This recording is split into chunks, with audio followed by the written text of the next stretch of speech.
तो चलो बच्चों स्टार्ट करते हैं। हम लोग को पढ़ना है आज बेटा, हम रिफ्लेक्शन ऑफ लाइट हम लोगों ने कंप्लीट कर लिया था। तो आज हम लोग बेटा रिफ्रैक्शन ऑफ लाइट जो है वो पढ़ेंगे। ठीक है बेटा, रिफ्रैक्शन ऑफ लाइट स्टार्ट कर रहे हैं हम लोग। तो देखिए बेटा, refraction of light, refraction of light है ना बेटा, ये अब हम लोग पढ़ने जा रहे हैं, रिफ्रैक्शन ऑफ लाइट।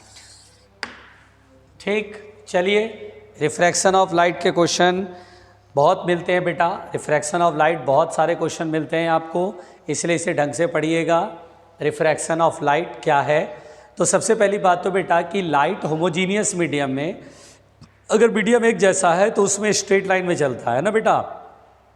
तो in homogeneous medium light propagates in a straight line. तो सबसे पहली बात तो बेटा कि in a homogeneous medium, in a homogeneous medium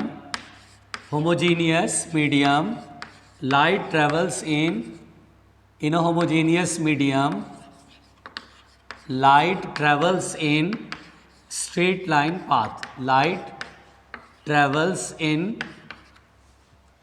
straight line path। एक तो पहले ये कॉन्सेप्ट हमारे पास है, इसलिए कोई दिक्कत नहीं है इसको समझने में कि एक जैसा अगर मीडियम रहेगा बेटा, होमोजीनियस मीडियम मतलब एक जैसा मीडियम, तो लाइट स्ट्रेट लाइन पाथ में ट्रैवल करता है। ठीक है, अब यहाँ पर बेटा रिफ्रैक्शन ऑफ लाइट ये होता है कि जब लाइट एक मीडियम से दूसरे मीडियम में ट्रैवल करता है तो ये अपने पाथ से डेविएट हो जाता है ना।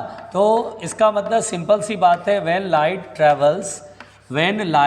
Travels from one medium to another medium, when light travels from one medium to another medium, अगर बेटा लाइट एक मीडियम से one medium to another medium, यानी बेटा अगर लाइट एक मीडियम से अनदर मीडियम में जाता है, one medium to another medium है ना, तो ये क्या होता है बेटा, डेविएट हो जाता है। Then light deviates, then light ray deviates, light ray deviate अपने पाथ से डेविएट हो जाता है, deviate from its own path, from its path. ठीक है, अपने पाथ से क्या हो जाता है बेटा, डेविएट हो जाता है। इसी को हम बोलते हैं बेटा refraction of light. This is called the refraction of light, हम इसे बोलते हैं रिफ्रैक्शन ऑफ लाइट। क्लियर हो गया? तो इसमें क्या होता है बेटा, जैसे देखिए एक मीडियम से दूसरे मीडियम, ये मीडियम वन है, ये मीडियम वन है और ये मीडियम टू है।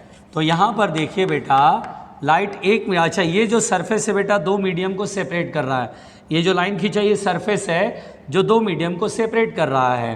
तो लाइट जब एक मीडियम से दूसरे मीडियम में जाता है तो अपने पाथ से डेविएट हो जाता है, इसी डेविएशन को हम लोग बोलते हैं बेटा रिफ्रैक्शन ऑफ लाइट।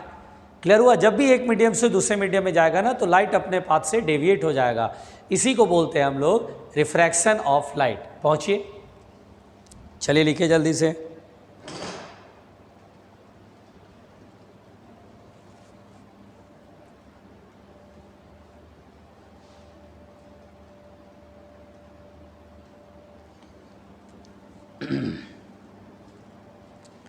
ठीक है बच्चों, थोड़ा जल्दी जल्दी हाथ चलाओ, थोड़ा जल्दी जल्दी हाथ चलाओ।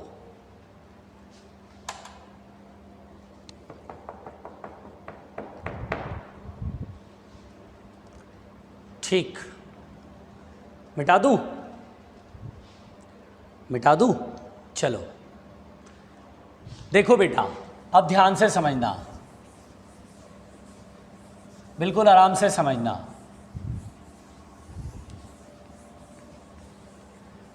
अब यहां पर बेटा देखिए, अब क्या होता है बेटा, जो मीडियम होता है वो दो तरह का होता है, एक होता है रेयर मीडियम और एक होता है डेंसर मीडियम। ठीक है बेटा, तो जैसे मैं बोलूँ बेटा ये सरफेस है दो मीडियम को सेपरेट कर रहा है, मान लो बेटा ये this is rare medium and this is denser medium. तो यहाँ पर क्या होता है बेटा कि जब लाइट रेयर से डेंसर में जाता है तो ये आपने सुना होगा बचपन में, ये टुवार्ड्स द नॉर्मल बेंड हो जाता है। यानी मीडियम दो तरह का होता है, रेयर और डेंसर, है ना। तो रेयरर और डेंसर दरअसल ये कंपैरेटिव स्टडी है बेटा, रेयरर और डेंसर, है ना, रेयरर और डेंसर कंपैरेटिव स्टडी है। अब जैसे अभी आपको बताता हूँ, डोंट वरी। अब जैसे मीडियम है, अगर मान लो light travels from denser to rare, अगर लाइट बेटा डेंसर से रेयर में मूव कर रहा है तो ये जो लाइट होगा बेटा ये away from the normal bend होगा। This is the refraction of light. पहले तो ये अपने बचपन में भी पढ़ा हुआ है।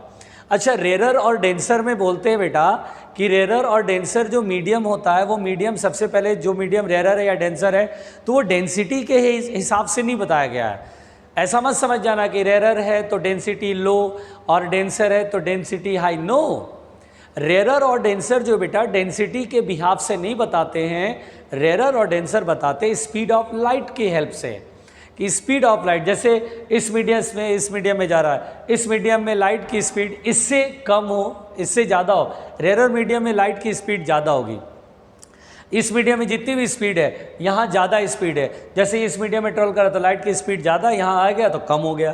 तो हम बोलते हैं रेयर मीडियम वो मीडियम होता है जिसमें लाइट की स्पीड ज़्यादा हो, है ना बेटा। रेयर मीडियम वह मीडियम होता है जिसमें लाइट की स्पीड ज़्यादा है, और डेंसर मीडियम वो मीडियम होता है जिसमें लाइट की स्पीड कम हो।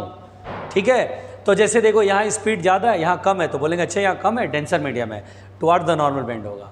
अब यहाँ पर देखिए लाइट चल रही है, इधर इस मीडियम में गई तो लाइट की स्पीड ज़्यादा मिल रही है, इससे ज़्यादा मिल रही है, तो बोलेंगे इससे ज़्यादा मिल रही है तो इसका लिए रेयर है और वो डेंसर हो गया। तो रेयर मीडियम क्या होता है बेटा, वो मीडियम जिसमें स्पीड ऑफ लाइट ज़्यादा हो, और डेंसर मीडियम वो होता है वो मीडियम जिसमें स्पीड ऑफ लाइट कम हो। तो यानी कि स्पीड ऑफ लाइट जो होगा वो रेयर मीडियम में ज़्यादा होता है और speed of light in denser medium कम होता है। ठीक है, पहुंचिए।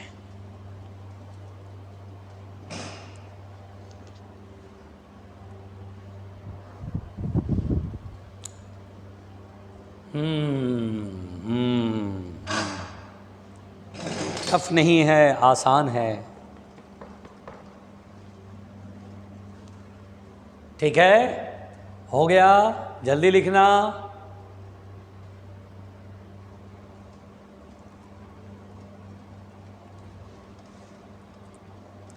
चलो मिटा दूं। देखो बेटा, अब ध्यान दो बेटा, यहाँ पे धीरे धीरे चीज़ें आगे बढ़ती जा रही हैं।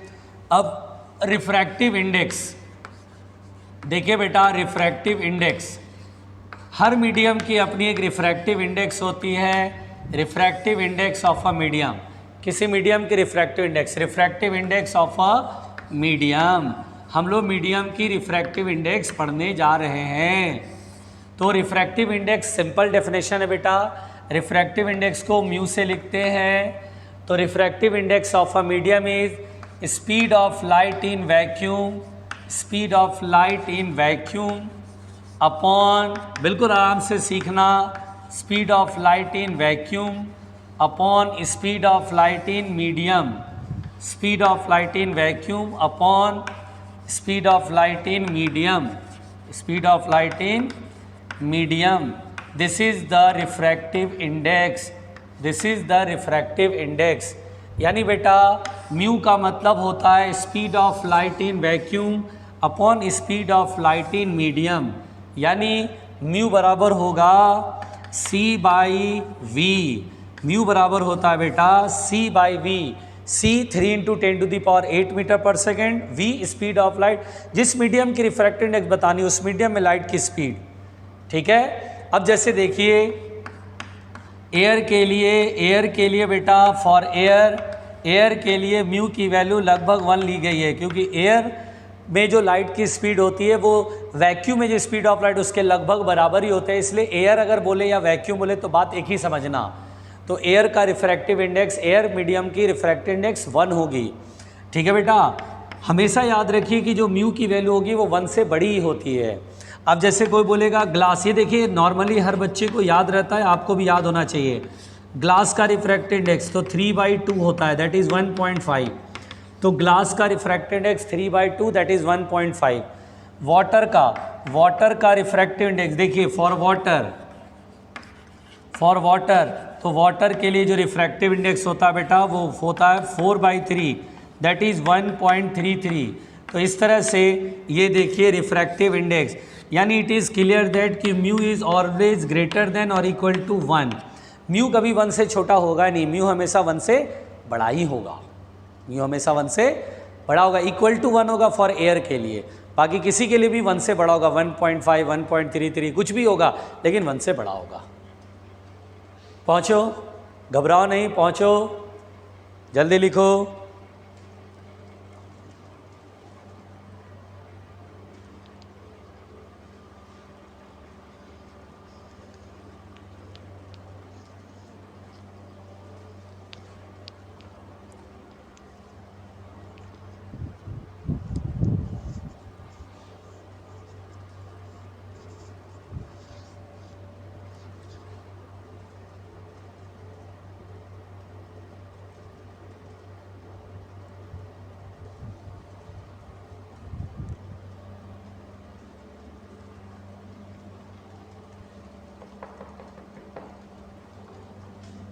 मिटा रहा हूँ बेटा, टेंशन नहीं लेने का, बहुत ही सिंपल है भाई, परेशान नहीं होना है ना। चलिए आगे बढ़े। देखिए बेटा, ध्यान से समझिए, देखिए बेटा ध्यान से समझिए।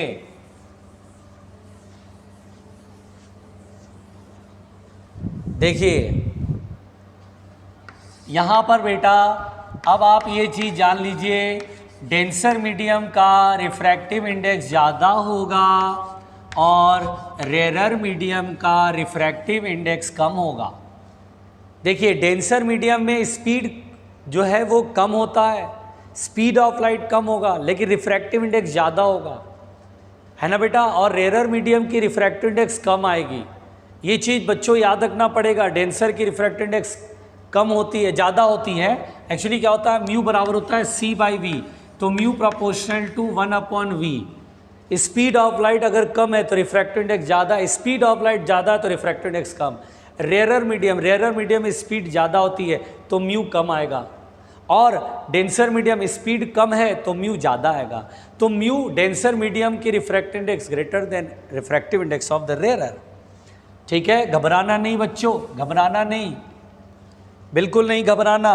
अब अगर कभी आपसे बोल दे कि if mu equal to 1.5 then find the speed of light, then speed of light in the medium, speed of light in this medium. अगर मान लो बेटा म्यू की वैल्यू 1.5 है तो speed of light in this medium कितना होगा, इस मीडियम में स्पीड ऑफ लाइट कितना होगा, तो हम लोग सिंपली बोलेंगे सर म्यू बराबर होता है C/V। हमें V निकालना है तो V बराबर होगा C/μ। C का मतलब होता है speed of light in vacuum, जो कि 3 × 10⁸ होता है बेटा। Speed of light 3 × 10⁸ metre per second, और म्यू की वैल्यू 3/2। क्या 1.5 को 3/2 कर सकते हैं, तो 2 पर चला गया, 3 से 3 कैंसिल। तो जिस मीडियम का रिफ्रैक्टिव इंडेक्स 1.5 है उस मीडियम में स्पीड ऑफ लाइट होगा 2 × 10⁸ metre per second. Very easy, बहुत ही आसान है बच्चों, नहीं आसान है क्या? अरे बहुत आसान है भाई। फिर सुनो, लिखो नहीं पहले समझो, लिखो नहीं पहले समझो।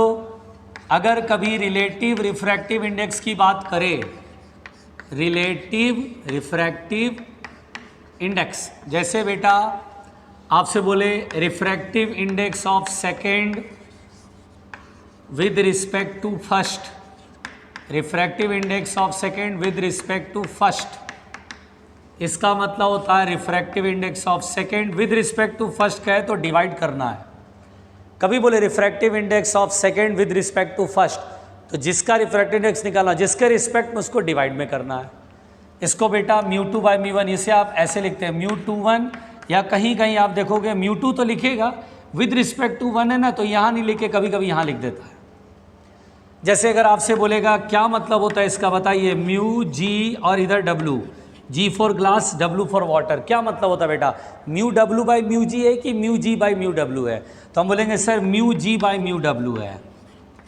कैसे, refractive index of glass with respect to water में वाटर W ने लेके यहाँ से यहाँ लिख दिया, एक ही बात है, यहाँ लिखो या यहाँ लिखो, तो μg/μw इसका मतलब होता है। ठीक है,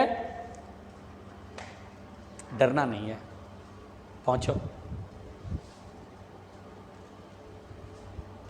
जल्दी।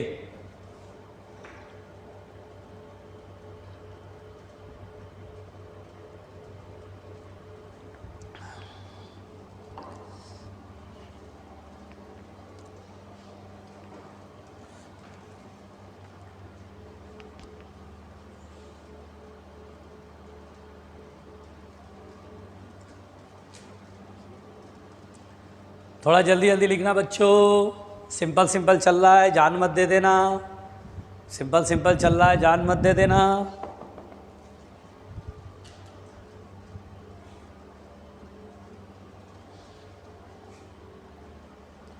बिठा दूं? जल्दी जल्दी भाई, जल्दी जल्दी, बहुत खतरनाक है भाई, बहुत ही खतरनाक है। चलो मिटाते हैं बच्चों, ठीक है। देखो बेटा देखो, देखो अब यहाँ पर बेटा हम लोग जो है पढ़ने जा रहे हैं लॉज ऑफ रिफ्रैक्शन। क्या पढ़ने जा रहे हैं बेटा? Laws of refraction. Laws of refraction यानी रिफ्रैक्शन के नियम, लॉज ऑफ रिफ्रैक्शन, ठीक है। लॉज ऑफ रिफ्रैक्शन में रिफ्रैक्शन के नियम, ठीक। देखो सबसे पहला तो बेटा सिंपल है, incident ray comma normal to the surface, comma normal to the surface, normal to the surface and refracted ray lie in same plane. ये तो बहुत सिंपल है बेटा, बचपन से पढ़ते आ रहे हो। रे लाई इन सेम प्लेन, तीनों एक ही प्लेन में होते हैं। आसान है। चलो, a incident ray normal to the surface, वो सरफेस जो दो मीडियम को बांट रहा है, सेपरेट कर रहा बेटा, तो incident ray normal to the surface and refracted ray lie in same plane, lie in same plane. Second है बेटा बहुत ही सिंपल, ये देखिए मीडियम है, ठीक है बेटा, ये फर्स्ट मीडियम है, इसकी रिफ्रैक्टिव इंडेक्स μ1, ये सेकेंड मीडियम है, रिफ्रैक्टिव इंडेक्स μ2। फर्स्ट मीडियम का मतलब जिसमें इंसिडेंट, और ये सरफेस जो है दो मीडियम को सेपरेट कर, ये नॉर्मल है बेटा, ये लाइट ऐसे आ रही है, देख रहे हैं आप, ये इंसिडेंट रे बेटा, this is the incident ray, ये देखिए इंसिडेंट रे। और ये मान लीजिए μ2 अगर बड़ा है, अगर μ2 बड़ा है तो रेयर या डेंसर, अगर μ2 μ1 से बड़ा है तो डेंसर, अगर μ2 μ1 से कम है तो रेयर। तो यहाँ मान लो डेंसर है तो लाइट ऐसे जाएगी, टुवार्ड्स द नॉर्मल बेंड होगी। तो नॉर्मल के साथ इंसिडेंट रे जितना एंगल बनाता है, this is angle of incidence i, और नॉर्मल के साथ जितना रिफ्रैक्टेड रे एंगल बनाता है, this is angle of refraction r. ध्यान से सुनिएगा बेटा, बहुत ध्यान से, ठीक। अब सुनिए, यहाँ पर बेटा ये कहा गया है, स्नेल्स लॉ ये कहता है बेटा कि जिस किसी मीडियम में लाइट चल रही है, उस मीडियम का रिफ्रैक्टिव इंडेक्स इनटू उस मीडियम में नॉर्मल के साथ जो लाइट एंगल बना रही है, म्यू इंटू, मान लीजिए नॉर्मल के साथ एंगल थीटा बना रहे तो mu into sine theta is constant. यही सेकेंड लॉ है। सेकेंड लॉ को बेटा स्नेल्स लॉ भी कहते हैं, this is also known as Snell's law.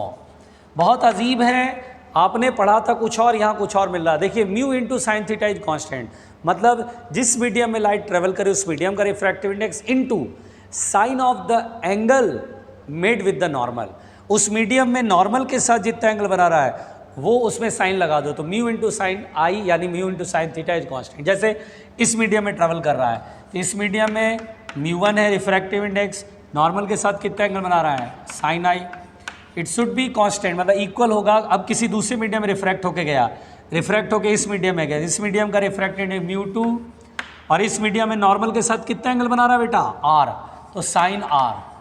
आप ऐसे लिख सकते हैं, बचपन में आपने ऐसे पढ़ा होगा, sine i upon sine r, sine i upon sine r is equal to μ2 over μ1। आप ऐसे याद रखो या ऐसे याद रखो, बात तो एक ही है ना।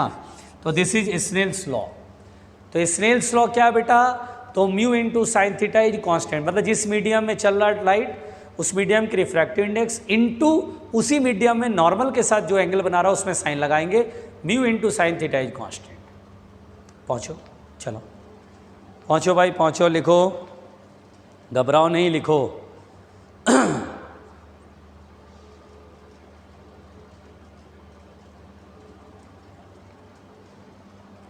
घबराओ नहीं बेटा, लिखते हैं ईमानदारी से, लिखते हैं ईमानदारी से।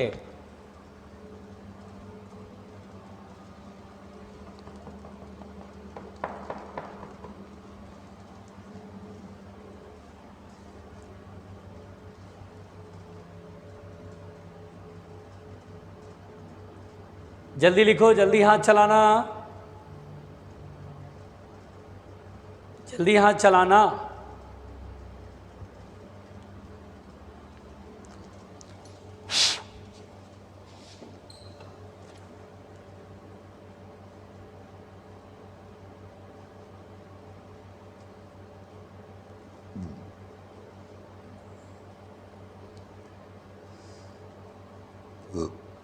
हो गया? चलो भाई मिटाते हैं, चलो भाई मिटाते हैं।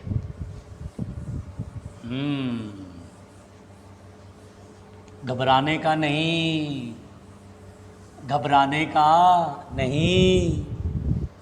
देखो बेटा, इस चीज़ को आपको समझ लेना चाहिए, बिल्कुल आराम से सुनना बेटा।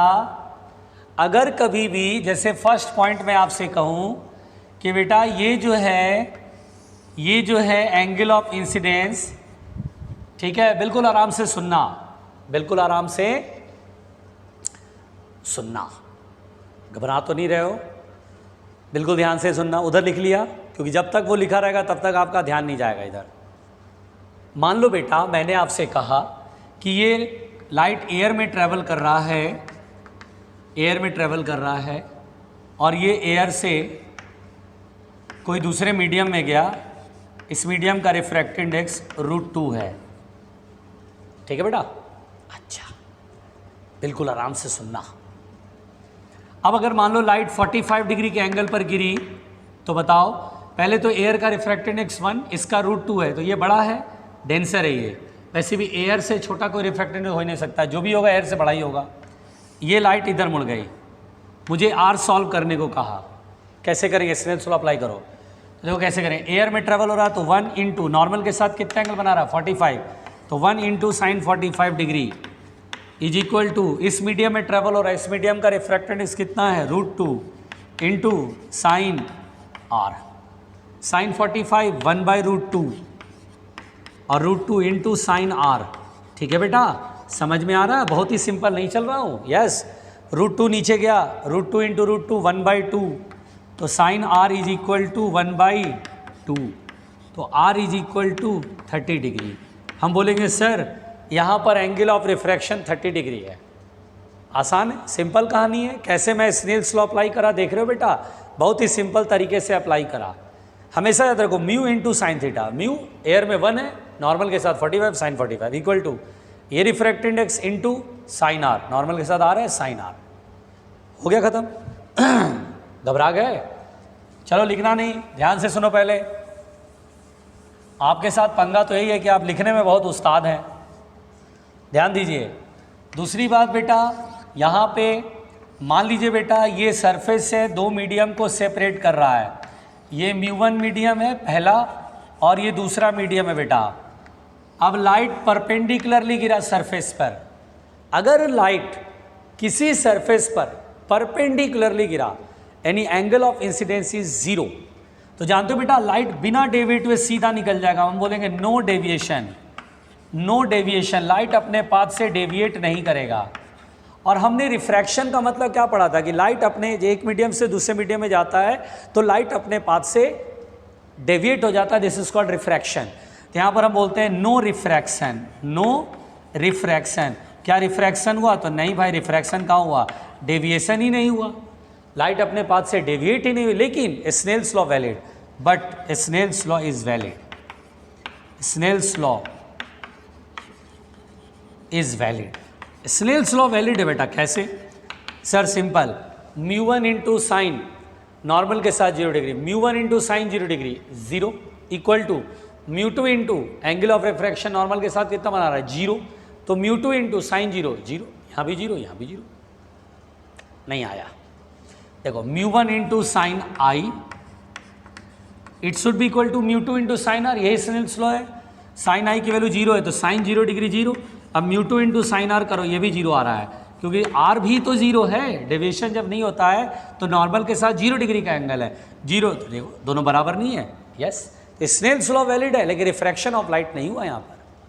ठीक है, घबराओ नहीं, घबराओ नहीं, पहुँचो पहुँचो पहुँचो, घबराओ नहीं, पहुँचो, जल्दी जल्दी पहुँचो, डरना नहीं बच्चों, डरना नहीं बच्चों।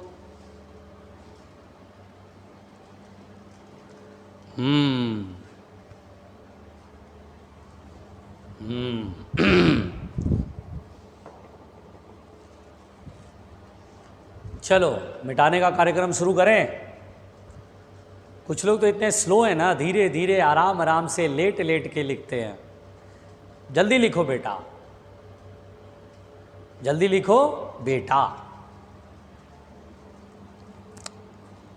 लिख लेना बेटा, लिख लेना बेटा। चलो मिटाएं। देखिए बेटा देखिए, चलो अब ध्यान देना प्यारे उल्लुओं, प्यारे उल्लुओं।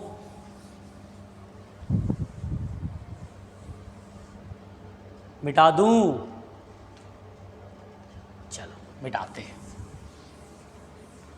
देखो ध्यान से सुनना बेटा, अब हम लोग यहाँ पर बेटा जो पढ़ने जा रहे हैं वो पढ़ने जा रहे हैं रिफ्रैक्शन थ्रू प्लेन सरफेस। यहाँ बेटा 3 सेक्शन में पूरा ये चैप्टर कंप्लीट करना है। प्लेन सरफेस से रिफ्रैक्शन पूरा पढ़ेंगे, कर्व सरफेस से रिफ्रैक्शन पूरा पढ़ेंगे, और फिर लेंस से रिफ्रैक्शन ये पूरा पढ़ेंगे। 3 सेक्शन में ये चैप्टर पूरी तरह से ख़त्म हो जाता है। ठीक है, तो आपको ढंग से समझना पड़ेगा कि मैं आपको क्या पढ़ाने जा रहा हूँ। ठीक है बेटा, घबराना नहीं है। अब ध्यान दीजिए, बिल्कुल आराम से सुनिएगा। अब सबसे पहली बात तो बेटा रिफ्रैक्शन थ्रू प्लेन सरफेस हम पढ़ने जा रहे हैं। Refraction through plane surface, refraction through plane surface. देखिए refraction through plane surface, plane surface से रिफ्रैक्शन। ठीक है बेटा, कि प्लेन सरफेस से रिफ्रैक्शन पढ़ने जा रहा है। तो सबसे पहले बेटा हम लोग पढ़ने जा रहे हैं एपरेंट डेप्थ। क्या पढ़ने जा रहे हैं बच्चों? एपरेंट डेप्थ, एपरेंट डेप्थ वाली कहानी पढ़ेंगे। ठीक है बेटा, apparent depth, apparent height, apparent distance, यही सब पढ़ना है। बिल्कुल ध्यान से सुनिएगा, सिंपल कहानी है, बहुत इजी है। अब देखो बेटा एपरेंट डेप्थ क्या होता है इसको समझना। जैसे मान लो बेटा ये एक बीकर है, आराम से सुनना बहुत धैर्य के साथ। ये एक बीकर है और बीकर में पानी भरा हुआ है। अच्छी बात है भाई, पानी भरा हुआ है, बहुत अच्छी बात है। और यहाँ बीकर के बॉटम पर एक छोटा सा ऑब्जेक्ट है, ये ऑब्जेक्ट है। अब बेटा इसको ऊपर से देखेंगे, ऊपर से देखने पर मुझे यहाँ पर बॉटम की गहराई, ऑब्जेक्ट का डेप्थ मुझे कम नज़र आएगा। ऐसा होता है ना स्विमिंग पूल में, हम स्विमिंग पूल के किनारे खड़े रहते हैं तो देखते हैं अरे गहराई कम है, लेकिन जब पानी में उतरते तो गहराई बहुत सारा आता है। आता कि नहीं आता है? ग्लास में पानी भरते हैं, नीचे देखते हैं बॉटम पर, है ना, तो लगता है गहराई कम है, लेकिन एक्चुअली में गहराई वो थोड़ा ज़्यादा होता है। ऐसा क्यों होता है? Due to refraction of light. बिल्कुल देखिए कैसे कैसे होता है बेटा। पहले ये बताइए ऑब्जर्वर कहाँ है? तो ऑब्जर्वर बाहर है, यहाँ से देख रहे हैं। ठीक है, तो यहाँ से देख रहे हैं, तो जिसको देख रहे हैं वहाँ से निकलने वाली लाइट ऑब्जर्वर की आंखों तक आ रही है ना बेटा। तो पहले देखिए ये ऑब्जेक्ट है, ओके ऑब्जेक्ट हो, यहाँ से लाइट निकलेगी, ये देखिए ऐसे लाइट निकलेगी। ये लाइट पहले तो सरफेस पर गिर रही है बेटा। ये टेढ़ा हो गया क्या? यस टेढ़ा हो गया, सॉरी। ये लाइट सरफेस पर गिरी। अच्छा बताइए लाइट सरफेस पर गिरी तो कैसे गिरी? परपेंडिकुलरली गिरी। जब भी लाइट सरफेस पर परपेंडिकुलरली गिरेगी तो बताइए बेटा ये नॉर्मल की तरफ, नॉर्मल से वे, तो बोलेंगे सर परपेंडिकुलरली गिरे तो सीधा निकल जाएगी, है ना। तो ये सीधा बिल्कुल ऐसे करके निकल गई। चलिए भाई, क्या ये लाइट डेविएट हुई? नो सर, बिल्कुल सीधा निकल गई। ठीक है, अच्छा अब ये जो लाइट यहाँ पर आई है बेटा, ये ऐसे, बिल्कुल आराम से सुनना, और यहाँ पर ये नॉर्मल है। अच्छा बताओ बाहर एयर है या बाहर रेयर मीडियम, इधर डेंसर मीडियम है ना, पानी और हवा है। हवा रेयर हो गया, पानी डेंसर हो गया, तो लाइट डेंसर टू रेयर जा रहा है, तो अभी फ्रॉम द नॉर्मल ऐसे बेंड होगा। ठीक है, देखिए ऐसे आ रहा है, ये नॉर्मल है, नॉर्मल के इधर इंसिडेंट रे तो नॉर्मल के बाद रिफ्लेक्टेड रे, और ये कम एंगल, ये ज़्यादा एंगल है, बेंड हो गया। तो बीच में जो आई यहाँ पर है, ऑब्जर्वर जो है वो यहाँ पर है, बीच की सारी रेज इसकी आंखों में जाएंगी और ये रेज को पीछे बढ़ाएंगे तो कहीं यहाँ पर ये कटती हुई अपीयर होंगी। This is the image. तो हमें जो दिखेगा बेटा वो ये दिखेगा, लगेगा ये यहाँ पर है, यहाँ नहीं दिखाई देगा, यहाँ दिखाई देगा। तो सरफेस से जो सरफेस दो मीडियम को सेपरेट कर रहा है, वहाँ से जितनी ये गहराई में है, this is the apparent depth, H apparent. Apparent मतलब आभास होना, लगना, अरे भाई ये गहराई है, दैट इज कॉल्ड एपरेंस, एपियर होना। ठीक है, तो ये एच एपरेंट ये नजर आएगा। मुझसे एच एपरेंट पूछा जा रहा है, तो बिल्कुल ध्यान से देखिएगा बेटा। रिफ्रैक्शन के बाद देखिए पहले ऑब्जेक्ट कहाँ है, इसमें ऑब्जेक्ट जिस मीडियम में रहेगा उसको फर्स्ट मीडियम कहेंगे।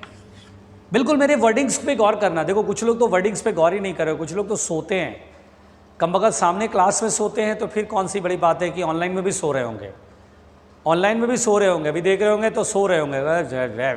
बंद करो यार, आराम से मस्त अपना व्हाट्सएप फेसबुक चलाएं, मस्त अपना एक बढ़िया मूवी देखें, शानदार है कि नहीं बेटा। बैल बुद्धि अगर कुछ करना है ना तो बिल्कुल सारे चीज़ों को छोड़ के बिल्कुल प्रायोरिटी को ध्यान से सुनो, पढ़ाई को बहुत ध्यान से करना पड़ेगा। प्रायोरिटी में आपकी पढ़ाई होनी चाहिए, ध्यान से सुन लीजिए। मैंने बोला म्यू1 क्या होता है, तो म्यू1 किसको बोलेंगे, तो म्यू1 फर्स्ट मीडियम को बोलेंगे। फर्स्ट मीडियम कौन, जिसमें ऑब्जेक्ट है, जिसमें इंसिडेंट रे ट्रेवल हो रही है, सरफेस पर जो लाइट आके गिर रही है वो फर्स्ट मीडियम कहलाएगी। रिफ्रैक्शन के बाद लाइट जिस मीडियम में ट्रैवल करी उसे सेकंड मीडियम कहेंगे। एक बार मैं बोलता हूँ, बार बार इस्तेमाल करूँगा, बार बार लोग परेशान होंगे, सर सेकंड मीडियम किसे बोलता है। अरे बैल कितनी बार तो बोला है। सेकंड मीडियम म्यू2 क्या बेटा, तो सेकंड मीडियम के रिफ्रैक्टेड इंडेक्स। सेकंड मीडियम कौन है, तो जिसमें लाइट रिफ्रैक्शन के बाद ट्रेवल करती है। फर्स्ट मीडियम कौन है, इंसिडेंट रे जिस मीडियम में ट्रेवल, उसको फर्स्ट मीडियम कहते हैं, उसका रिफ्रैक्टेड इंडेक्स म्यू1 है। ध्यान से सुनो, यहाँ पर ये मान लो ए, ये मान लो बी, ये एंगल ऑफ इंसिडेंस आई है और ये एंगल ऑफ रिफ्रैक्शन आर है। जो ट्रायंगल देखने को कहूँगा वो देखना आई, तो क्या ये आई होगा, क्योंकि ये लाइन और ये लाइन पैरेलल, थर्ड लाइन ऐसे काट रही है तो आई। और ये आर है तो ये आर, तो ये भी आर होगा, होगा कि नहीं होगा, ठीक से देखो। चलो अब जो ट्रायंगल बोलूँगा देखने को देखना, in triangle O A B, इस ट्रायंगल को देखो O A B, right angle triangle है प्यारे उल्लुओं, राइट एंगल ट्रायंगल है 90 डिग्री। तो ये राइट एंगल ट्रायंगल में बेटा थीटा के सामने परपेंडिकुलर और ये बेस, तो यहाँ पर बेटा tan i बराबर होगा perpendicular upon base. Perpendicular i के सामने ए बी और base is O A B upon O A, O से ए तक। This is the real depth, this is the real depth, है ना भाई। रियल डेप्थ तो यही ना, सरफेस से कितनी गहराई में अंदर है, तो एच आर, ठीक है बेटा, आर फॉर रियल है। क्योंकि बेटा ये आई इस अनडेविएटेड रे जो रिफ्रैक्शन के बाद डेविएट नहीं, ये वाली लाइट इसके नज़दीक है। अगर इसके बहुत ही क्लोज है तो ये वही वाली रेज इसकी आंखों में जाएगा जो बहुत यहाँ पे करीब होगा, यानी आई इज़ वेरी स्मॉल, यानी बेटा अगर I very close to the undeviated ray मतलब ऑब्जेक्ट से निकले लाइट रिफ्रैक्शन के बाद डेविएट नहीं हो रही है, अगर उस अनडेविएटेड रे के बहुत ही करीब है बेटा, तो ये वाला जो बीच बहुत छोटे से रीजन का ही लाइट अंदर जाएगा, क्योंकि आई में तो कुछ अपर्चर होगी ना, तो वही जाएगी, बाकी रेस तो जाएंगी नहीं। तो वहाँ पर क्या होगा, आई इज़ वेरी स्मॉल। तो आई अगर बहुत ही छोटा बेटा, तो कितनी बार बोला है tan i को sin i कर सकते हैं, तो A B upon H R. बोलो समझ में आए यहाँ तक। This is the first equation. क्यों करा मैंने, क्योंकि i is very close to the undeviated ray. यहाँ पर लिख देता हूँ, i is very close to the undeviated ray, close to the undeviated ray. Undeviated ray समझ में आता है बेटा, ओए ओए, अनडेविएटेड रे, कुछ लोग के बाउंसर, ठीक है, घबराना नहीं, ठीक। आई इसके बहुत ही करीब है। अब देखिएगा बेटा, इन ट्रायंगल, जो ट्रायंगल बोलूँगा देखने को, आई ए बी, इस ट्रायंगल को देखना, IAB, देख रहे हो बेटा।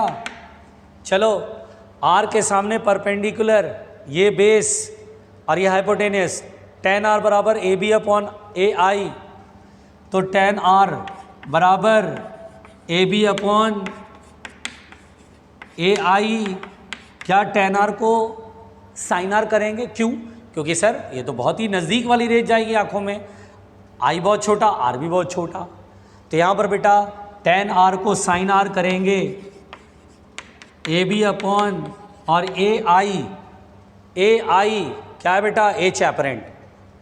चलो पहुँचो जल्दी से, लिखो जल्दी यहाँ तक, टूट पड़ो इस पर बच्चों, टूट पड़ो, टूट पड़ो।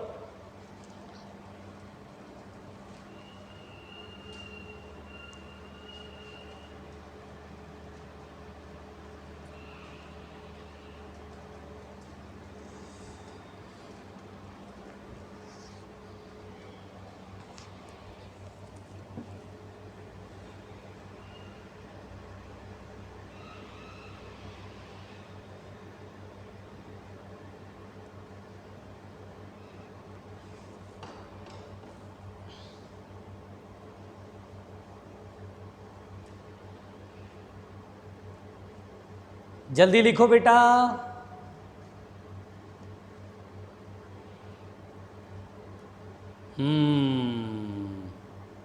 काफ़ी घबराहट है, काफ़ी घबराहट है।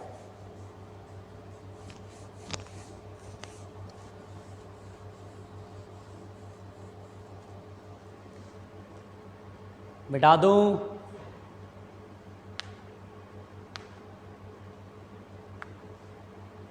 चलो भाई मिटाते हैं, चलो भाई मिटाते हैं।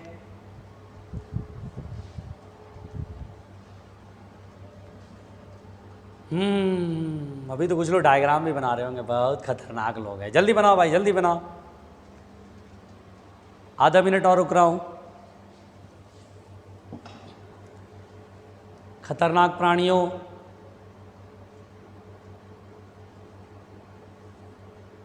जल्दी जल्दी जल्दी जल्दी जल्दी जल्दी।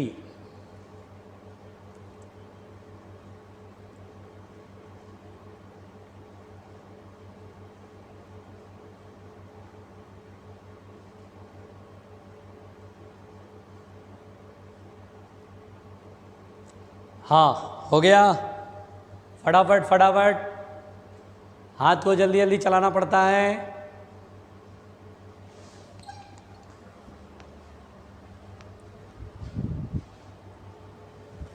देखो सुनो प्यारे बैलों, अच्छा सॉरी बच्चों, घबराने का नहीं। अगर मैं इन दोनों इक्वेशन को देखूं बेटा, इन दोनों इक्वेशन को देखूं तो Snell's law, from Snell's law, Snell's law को देखो, स्नेल्स लॉ पहले अप्लाई करो, स्नेल्स लॉ अप्लाई करो। देखो फर्स्ट मीडियम में μ1 में चल रहा था लाइट, उस समय एंगल ऑफ इंसिडेंस कितना था? I। रिफ्रैक्शन के बाद बाहर एयर, जो कि μ2 मान लिया मैंने, जरूरी नहीं है तो एयर हो, रेयर मीडियम है, इनटू साइन R। तो बेटा साइन I की वैल्यू पुट करो, साइन I की वैल्यू पुट करो। कितना आया साइन I की वैल्यू? फर्स्ट इक्वेशन से AB अपॉन रियल डेप्थ, और साइन R की वैल्यू पुट करो, AB upon H apparent. AB से AB कैंसिल आउट होगा बेटा, तो H एपरेंट का फॉर्मूला क्या होगा जल्दी बताओ? H एपरेंट ऊपर आएगा, HR पहले तो ऊपर गया इधर, इंटू μ2 बाई μ1, ऐसे कर लेते हैं, μ2 बाई μ1 पहले into HR। This is the H apparent का फार्मूला। पहले यहाँ तक लिखो, डोंट वरी, मैं समझा दे रहा हूँ, क्या कहानी पढ़ा, क्या यूज़ करना है, सब समझा लो। पहले यहाँ तक लिख लो, पहले यहाँ तक लिख लो बच्चों कि H एपरेंट बराबर होगा μ2 by μ1 into HR। H apparent होगा μ2 बाई μ1 इंटू HR।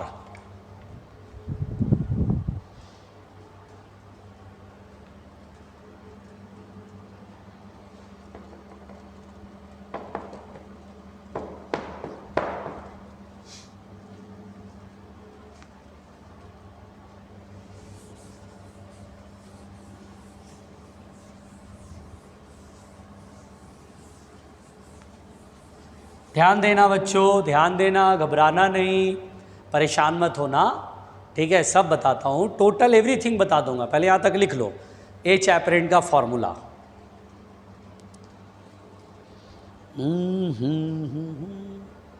बेटा दूँ, देखो अब तुम ध्यान से देखो बेटा, घबराना नहीं, ठीक है, परेशान मत होना, मैं इधर ही हूँ ना। देखिए सबसे पहली बात तो बेटा, second point, first point apparent depth, इसी को मैं रिव्यू कर रहा हूँ कि देखो बेटा, ये कोई बीकर है, इसमें अगर पानी भरा है या कोई भी लिक्विड है, यहाँ पे ऑब्जेक्ट है, इस सरफेस से ये रियल डेप्थ इसकी HR है, लाइट यहाँ से निकलती है बेटा बिना डेविएट हुए, एक तो सीधा निकल जाती है, ठीक है बेटा, घबराना नहीं, और एक लाइट ऐसे करके यहाँ गिरती है बेटा, और ये ऐसे डेविएट होती है बाहर की तरफ, और ये कहीं यहाँ इमेज बनता है। जो भी रियल डेप्थ हो या एपरेंट डेप्थ हो, वो सब कुछ बेटा सरफेस से बताते हैं। कौन सा सरफेस? जो दो मीडियम को सेपरेट कर रहा है, जहाँ पर लाइट का रिफ्रैक्शन हो रहा है, तो ये एच एपरेंट हो गया। चलो ठीक, तो पहली बात तो बेटा इसमें कौन μ2 है, कौन μ1 है? तो बोले सर μ1 तो वो मीडियम होता है जिसमें इंसिडेंट रे ट्रेवल हो रहा है। देखो ऑब्जेक्ट से निकलने लाइट सरफेस पर आके गिर रही है, इंसिडेंट हो रही है, इंसिडेंट रे जिस मीडियम में ट्रेवल करे उसे फर्स्ट मीडियम कहेंगे, और रिफ्रैक्शन के बाद बाहर चला गया सेकेंड मीडियम। आपने पढ़ा एच एपरेंट का फॉर्मूला, एच एपरेंट बराबर होगा, क्या फॉर्मूला है देखा बेटा, सेकेंड मीडियम की रिफ्रैक्टिव इंडेक्स ऊपर अपॉन फर्स्ट मीडियम की refractive index into real depth. इससे हमें एच एपरेंट सॉल्व होता है, ठीक है। ये फॉर्मूला तब लगाना बेटा, देखिए अब इंपॉर्टेंट बात है, एच एपरेंट का फॉर्मूला देख लिया, μ2 ओवर μ1 इंटू HR। ये फॉर्मूला हमें तब लगाना है बच्चों जब, बिल्कुल ध्यान से सुनना, ये फॉर्मूला तब लगाना है बच्चों जब देखने वाला ऑब्जर्वर उसकी आंखें अनडेविएटेड रे के बहुत ही करीब होना चाहिए, या तो अनडेविएटेड वाली लाइन पर हो या अनडेविएटेड रे के करीब हो, ठीक है बेटा। तो हम बोलते हैं ये देखिए एक कॉमन सेंस है, मतलब आपका कंसेप्ट क्लियर है, इसका मतलब आपको हर छोटी से छोटी बात पता है।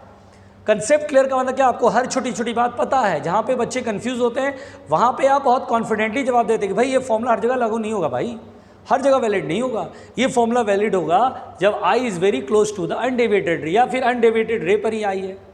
आई यहाँ पर है, आप बोलेंगे सर आई यहाँ पर है तो यही रह जाएगी, नहीं भाई, आई कुछ चौड़ाई होगी ना, कुछ अपर्चर होगा ना बेटा, एक होल होता है ना, छोटा सा आंखों में होल होता है ना, तो रेज सारी जाएंगी ना, तो केवल ये रे नहीं जाएंगी, पास वाली सारी रेज इनकी आंखों में जाएंगी। तो हमें ये वाला फॉर्मूला लगेगा और एच एपरेंट इसके अनुसार दिखाई देगा।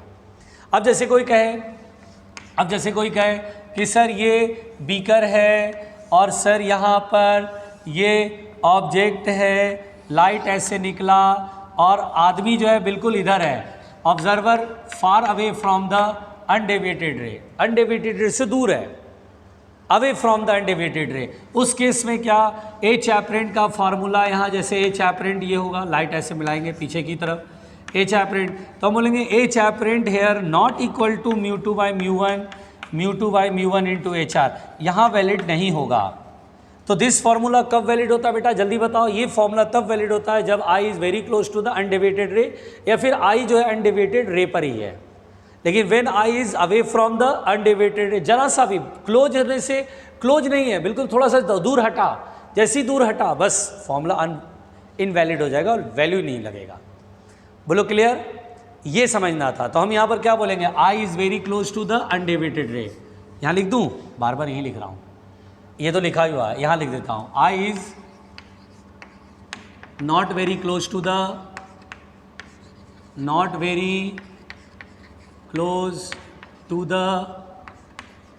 अनडेविएटेड रे।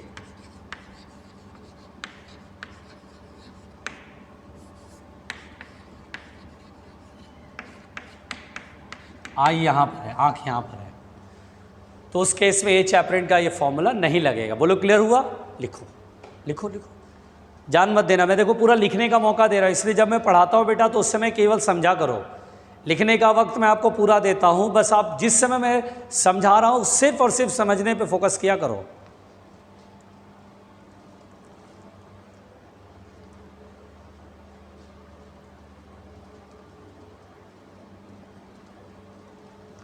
जल्दी,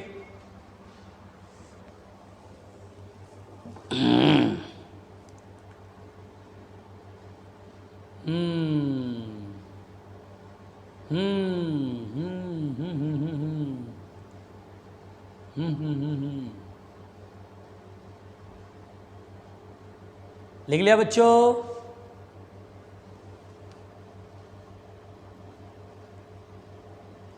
फटाफट फटाफट। चलो ध्यान देना।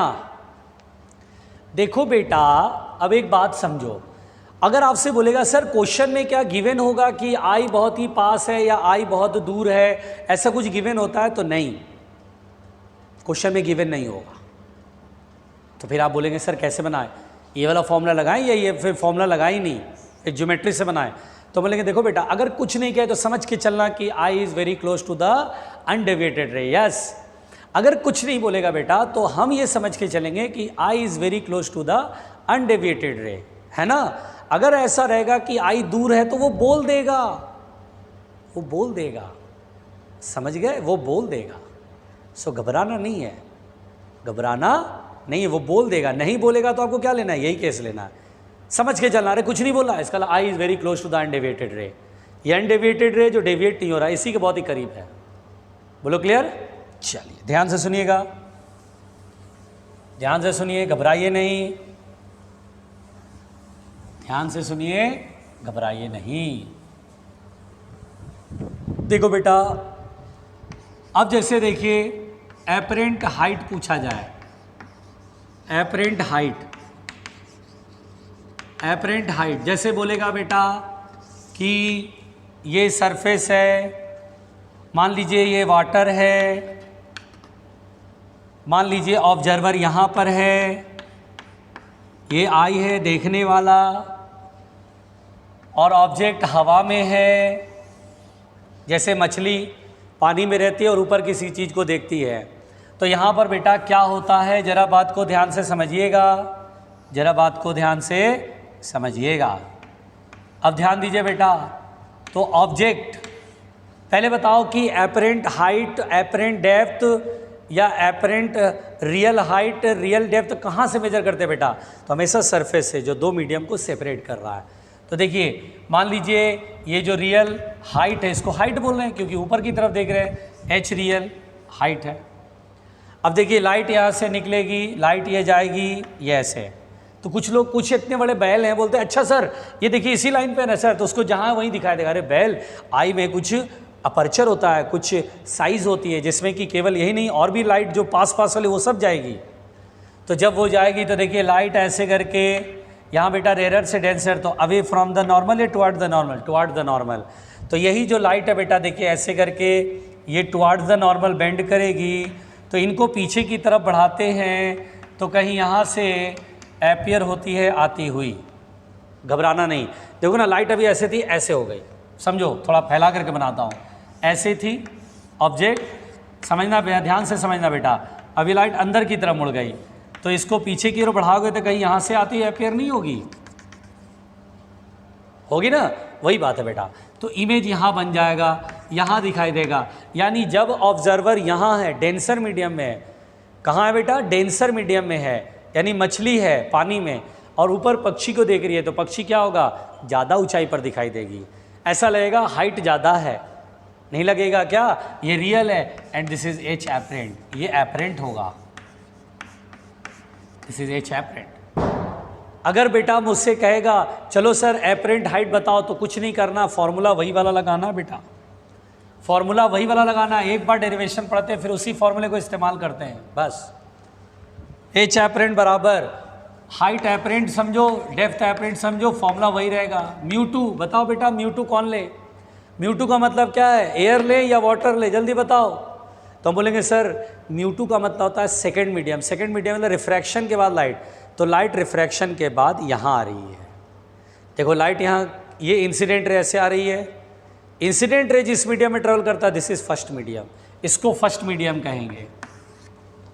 और ये सेकंड मीडियम, रिफ्रैक्शन के बाद लाइट जिस मीडियम में रिफ्रैक्शन के बाद ट्रेवल कर रही है, रिफ्रैक्शन के बाद सेकंड मीडियम है, तो म्यू टू ऊपर upon first medium mu one into H R. इस फॉर्मूले से ही हम सवालों को बनाया करेंगे।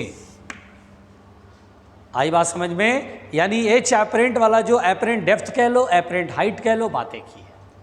पहुँचो, चलो लिखो लिखो, घबराना नहीं भाई, घबराना नहीं, जल्दी लिखो। प्यारे उल्लुओं, प्यारे उल्लुओं,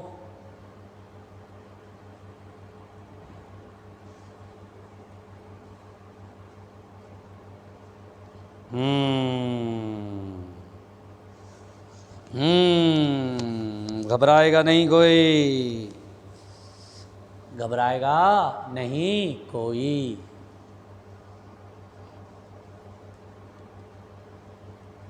रिफ्रैक्शन थ्रू प्लेन सरफेस चल रहा है बच्चों, बहुत इजी है, बहुत सिंपल है।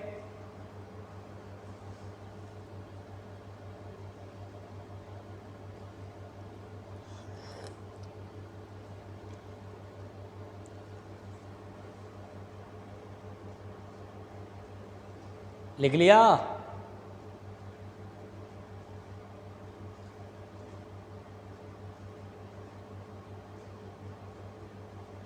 एपरेंट हाइट हटा दूं?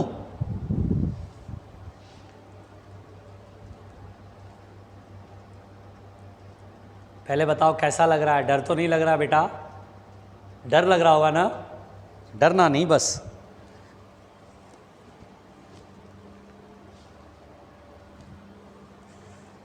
ठीक है, अब जैसे मान लो बेटा, बिल्कुल आराम से सुनना। देखो बेटा, यहाँ पर 4th पॉइंट, अब जैसे मैंने आपसे कहा कि ये पेपर है, पेपर पे ये कोई लिखावट है, कुछ लिखा हुआ है, उसके ऊपर ग्लास स्लैब लगा दी, ग्लास स्लैब रख दिए। This is a glass slab, this is a glass slab, यहाँ लिख देता हूँ ग्लास स्लैब। ग्लास स्लैब है बेटा, बहुत आराम से, और ये ऑब्जेक्ट है, पेपर पे कुछ लिखा हुआ है। ग्लास स्लैब की थिकनेस है T और स्लैब का रिफ्रैक्टिव इंडेक्स है म्यू। प्लेन सरफेस है ना, ध्यान देना होगा, प्लेन सरफेस है। अब यहाँ से लाइट ऐसे निकलेगी, ओके, यहाँ से लाइट ऐसे करके बाहर जाएगी, ऐसे। ऑब्जर्वर की आंख कहाँ पर होगी बेटा? अब हम लोग क्या मान के चलेंगे? ऑब्जर्वर की आंख कहाँ है बेटा? जब तक कुछ नहीं कहा जाएगा क्या लेके चलोगे? अनडेविएटेड रे के बहुत करीब, या वहीं पर, या अनडेविएटेड करीब, अनडेविएटेड रे के क्लोज, या फिर अनडेविएटेड रे पर ही। पीछे बढ़ाएंगे, ऊपर से देखने पर क्या ये ऑब्जेक्ट आपको रियल गहराई में दिखाई पाए, दिख जाएगा? नहीं, थोड़ा ऊपर दिखाई देगा, लगेगा सर डेप्थ कम है। इसी को बोलते हैं एपरेंट डेप्थ। अगर मुझसे कहेगा एपरेंट डेप्थ बताओ, बोलो एच एपरेंट कितना होगा बेटा? अगर मैं बोलूँ कि बाहर एयर है, बाहर एयर है, ठीक है बेटा, अब बताओ क्या लिखोगे? तो एच एपरेंट का फॉर्मूला क्या पड़े? μ2/μ1। बताओ लाइट रिफ्रैक्शन के बाद कहाँ जा रहा है? बाहर एयर में जा रहा है। वैसे भी आंख जहाँ होता वहीं जाएगा ना, एयर रिफ्रैक्शन के बाद वहीं जाएगा ना, तभी तो देख पाएंगे। तो ऑब्जर्वर जिस मीडियम रहता है वही सेकंड मीडियम समझते हैं। हालांकि एयर का 1 अपॉन, और इंसिडेंट रे इस मीडियम में, देखो ऑब्जेक्ट से लाइट सरफेस पर, यहाँ रिफ्रैक्शन, और इंसिडेंट रे म्यू मीडियम है, यही फर्स्ट मीडियम है, into real depth. Real depth क्या बेटा? T, क्योंकि डेप्थ कहाँ से मेजर करते हैं? सरफेस से, जहाँ रिफ्रैक्शन हो रहा वहीं से मेजर करते हैं ना। तो रियल डेप्थ इज T, तो कितना आया एच एपरेंट? T/μ, यानी H apparent is T/μ। Slab के केस में एच एपरेंट T/μ। रुकना बेटा, ध्यान से सुनना, रुकना बेटा, ध्यान से सुनना। अच्छा, अभी एक बात समझिए, ऑब्जेक्ट यहाँ है और इमेज यहाँ है, तो एक्चुअली में ऑब्जेक्ट यहाँ है और इमेज यहाँ दिख रहा है, मतलब ऊपर उधर से देखेंगे तो आपको यहाँ दिखाई देगा ऑब्जेक्ट, ठीक है।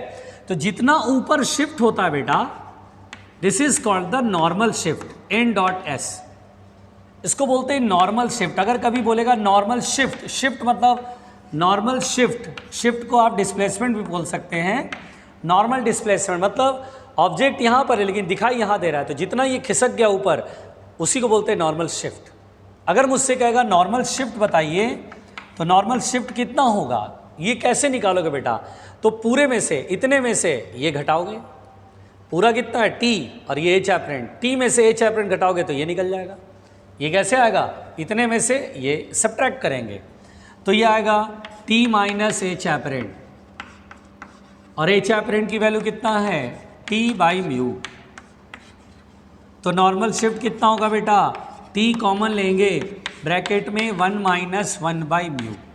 This is the normal shift. तो अगर आपसे कभी बोलता है किसी स्लैब के द्वारा, ग्लास स्लैब के द्वारा नॉर्मल शिफ्ट बताओ, तो T thickness of the slab bracket में 1 - 1/μ। Mu is the refractive index of the slab. आया, पहुँचो, चलो पहुँचो, लिखो।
जल्दी लिखो।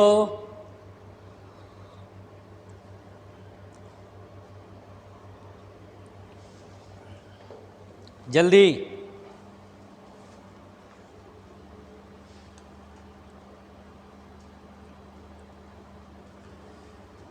तो यहाँ तक हमने पढ़ लिया बेटा, है ना। आज मैंने आपको apparent depth, apparent distance, normal shift ये सब कराया। ये सब बेटा आप ठीक से एक बार रिवाइज कर लेना। कल इसमें बहुत सारी बातें होंगी, है ना। प्लेन सरफेस से भी चल रहा है, प्लेन सरफेस 2-3 क्लास लगेगा, प्लेन सरफेस कंप्लीट हो जाएगा। अभी 2-3 क्लास लगेगा, इसी में प्रीज वेज वगैरह सब आएगा, ठीक है। क्वेश्चन भी कराएंगे तो 1-2 लेक्चर और मान के चलो। रिफ्रैक्शन ऑफ लाइट ही थोड़ा सा लेंथ है इसमें, बड़ा ही है। ये कंप्लीट हुआ तो समझो कि पूरा ऑप्टिक्स ही कंप्लीट, लगभग ऑप्टिक्स में कुछ बचता नहीं है, ख़त्म हो जाता मामला, ठीक है। तो यहाँ पर बेटा ये सभी लोग जो है रिवाइज करके आना, ठीक से पढ़ के आना। Okay, thank you.